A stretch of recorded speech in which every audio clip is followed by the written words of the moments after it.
বর্তমান যুগে আমাদের কওমিদের জন্য কোরআন হাদিসের পাশাপাশি ইংলিশ শেখার গুরুত্ব কতটুকু তার সম্পর্কে কিছু বলতেন। দেখুন প্রিয় ভাই, রাসূলুল্লাহ সাল্লাল্লাহু আলাইহি ওয়াসাল্লাম যায়েদ ইবনে সাবিত রাদিয়াল্লাহু তাআলা আনহুকে ইব্রানি ভাষা শেখার জন্য তিনি নির্দেশ প্রদান করেছেন এবং তিনি বলেছেন, আমি 14 দিন অথবা 17 দিনের মাথায় এই ভাষাটি খুবই ভালোভাবে শিখেছি।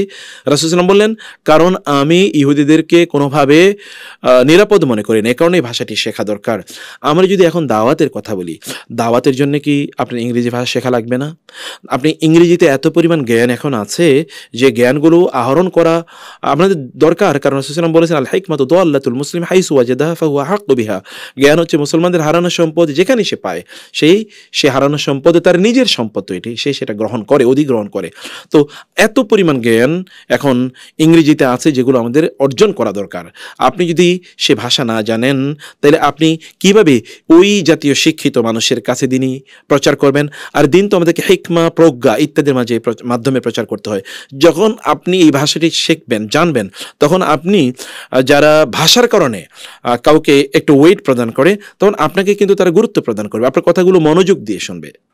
আর ভাষা তো আল্লাহ সুবহানাহু ওয়া তাআলার আল্লাহ সুবহানাহু ওয়া তাআলার এটি নিদর্শন না, ওমিন আয়াতিহি, মানে আল্লাহ তাআলার নিদর্শনাবলীর মধ্যে একটা হলো কি, ওয়াখতিলাফু আলসিনাতিকুম ওয়া আলওয়ানিকুম, যে তোমাদের যে ভাষার ভিন্নতা, এটি কিন্তু আল্লাহ তাআলার নিদর্শন। আল্লাহ সুবহানাহু ওয়া তাআলার নিদর্শন তো মানে ইন্না ফি যালিকা লাআয়াত লিল আলিমিন লিল মুতাওয়াসসিমিন।